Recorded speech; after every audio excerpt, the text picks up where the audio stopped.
Hello guys, আসসালামু আলাইকুম। Welcome back to my channel Lutfa village cooking. তো বন্ধুরা, আজ আপনাদের জন্য খুবই মজাদার একটা রান্নার রেসিপি নিয়ে এসেছি।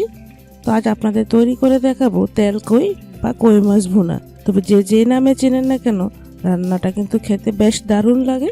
তো আশা করছি বন্ধুরা রেসিপিটা আপনাদের কাছে খুবই ভালো লাগবে। নতুন পুরাতন রাঁধুনি ছাড়াও ব্যাচেলর ও প্রবাসী ভাইয়েরা এই রান্নাটা খুব সহজে করে নিতে পারবেন। আমি সম্পূর্ণ টিপ অ্যান্ড ট্রিক সহকারে এই রেসিপিটা আপনাদের সাথে শেয়ার করেছি।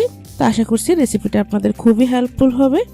আর যদি রেসিপিটা আপনাদের একটু ভালো লেগে থাকে তাহলে প্লিজ বন্ধুরা আমার চ্যানেলটাকে সাবস্ক্রাইব করে পাশে থাকা বেল বাটনটিও ক্লিক করে রাখবেন। তাহলে আমি যখনই ভিডিও আপলোড করব সর্বপ্রথমে আপনার কাছে নোটিফিকেশান চলে যাবে। তো তেল কই রান্না করার জন্য প্রথমে নিচ্ছি এখানে আমি কই মাছ। এই কই মাছটা কিন্তু একদমই দেশি, এটা কিন্তু চাষের কই মাছ নয়। তা কই মাছটা ভালো করে আমি কেটে পরিষ্কার করে নিয়েছি আর মাঝখান থেকে একটু দাগ কেটে নিয়েছি। এই দাগটা কাটার কারণে কিন্তু বন্ধুরা মাছটা ভাজার সময় আর উল্টিয়ে যাবে না। অনেক সময় মাছ ভাজার সময় কিন্তু একটু বাঁকা হয়ে যায়। তো এখন আমি এতে দিয়ে দিচ্ছি পরিমাণ মতো লবণ, হাফ চামচ হলুদের গুঁড়া আর একদম সামান্য পরিমাণে মরিচের গুঁড়া, আর দিচ্ছি হাফ টিস্পুন পরিমাণ তেল। সব উপকরণ দিয়ে এখন হাত দিয়ে ভালো করে আমি মাছটা ম্যারিনেট করে নিচ্ছি। এই তেলটা দেওয়ার কারণে কিন্তু খুব ইজিভাবে মশলাটা মাছের গায়ে লেগে যাবে। তাই অবশ্যই যে কোনো মাখামাখির ক্ষেত্রে একটু তেল ইউজ করবেন, তাহলে দেখবেন খুব তাড়াতাড়ি মশলাটা সেট হয়ে যাচ্ছে। তো বন্ধুরা দেখুন মাছগুলো কিন্তু অলরেডি মাখা হয়ে গেছে। এখন চলে যাব ভাজার জন্য। তো এখন ভাজার জন্য চুলায় একটা প্যান বসিয়ে দিয়ে দিচ্ছি এখানে আমি 3.5 টেবিল চামচের মতো তেল। এই তেলে আমি সম্পূর্ণ রান্নাটা করব।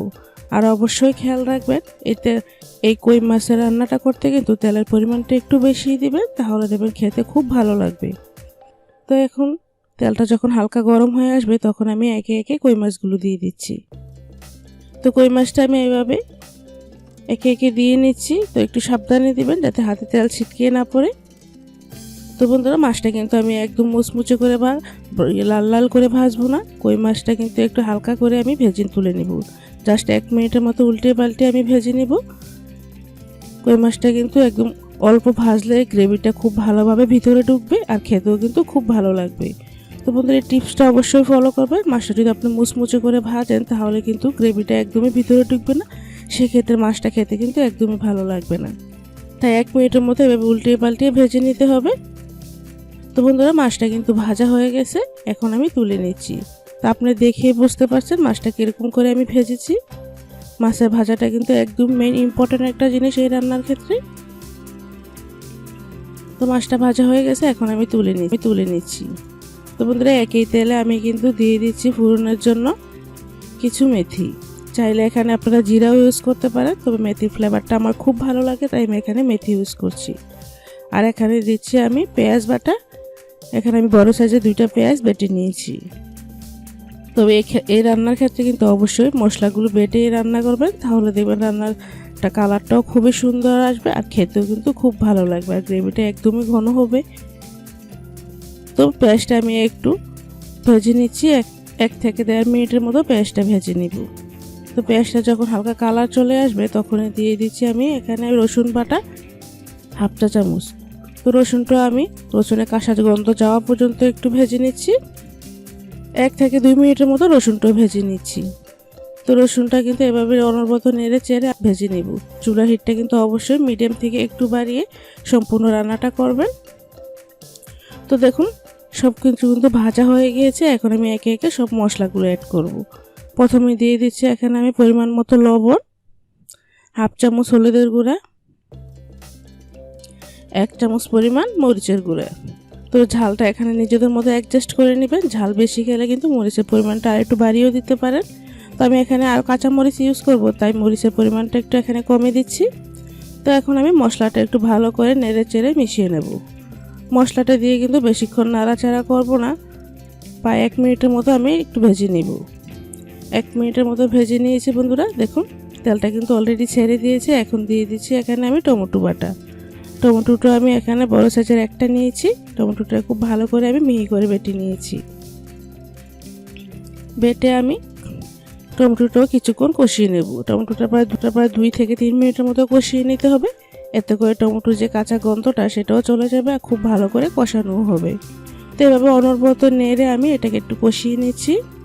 তো অবশ্যই বন্ধুরা স্টেপ বাই স্টেপ এগুলো মশলাগুলো অ্যাড করে খুব ভালো করে রান্নার ক্ষেত্রে কিন্তু কষিয়ে নিতে হবে, তাহলে দেখবেন রান্নার স্বাদটা খুবই ভালো আসতেছে। তো এখন আমি অনবরত নেড়ে চেড়ে কিছুক্ষণ কষিয়ে নেব। তো কষানোটা পারফেক্ট হলে বুঝবেন যে উপর থেকে এভাবে তেল ছেড়ে দিয়েছে, তাহলে বুঝবেন যে আপনার রান্নার কষানোটা একদমই পারফেক্ট। তো এই ক্ষেত্রে আমি দিয়ে দিচ্ছি এখানে কুসুম গরম পানি। তো গ্রেভিটা কিন্তু একদমই গাঢ় রাখবো, তাই পানির পরিমাণটা একটু কমে দিচ্ছি। এই তেল কই বা তেল ভুনার ক্ষেত্রে কিন্তু গ্রেভিটা একটু গাঢ় হলেই খেতে ভালো লাগে। তো দেখুন পানিটা দেওয়ার সাথে সাথে কিন্তু বলক চলে এসেছে। এখন কিছু ধনেপাতা কুচি দিয়ে ভেজে রাখা মাছগুলোও দিয়ে নিচ্ছি। আর এখানে দিচ্ছি আমি কয়েকটা কাঁচামরিচ মাঝখান থেকে ছিঁড়ে। এ পর্যায়ে কাঁচামরিচটা দিলে খুব সুন্দর একটা ফ্লেভার আসে। তারপর উপর থেকে আরও কিছুটা ধনেপাতা কুচি দিয়ে ঢাকনা দিয়ে ঢেকে 3 মিনিটের মতো আমি এটাকে কুক করে নিব।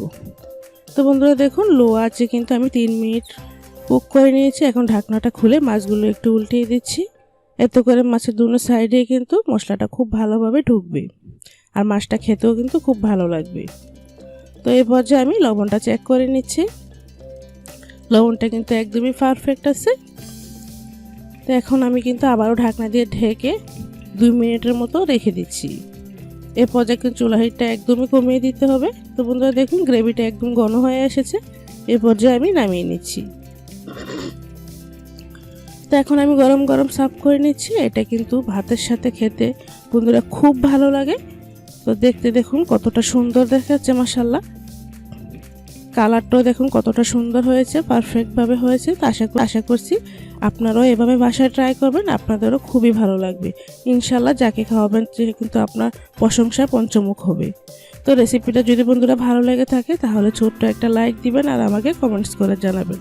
আপনার লাইক এবং কমেন্টস আমাকে অনেক দূর এগিয়ে যেতে সাহায্য করবে। আর এরকম ভিডিওগুলো যদি আপনাদের ভালো লেগে থাকে তাহলে প্লিজ বন্ধুরা চ্যানেলটাকে সাবস্ক্রাইব করে আমার পাশেই থাকবেন। আর যারা ফেসবুক পেজ থেকে দেখছেন তারা আমার পেজটাকে ফলো দিয়ে রাখবেন। তো আজ এখানেই শেষ করছি। নেক্সট ভিডিওতে আবারও দেখা হবে। আল্লাহ হাফেজ, আসসালামু আলাইকুম।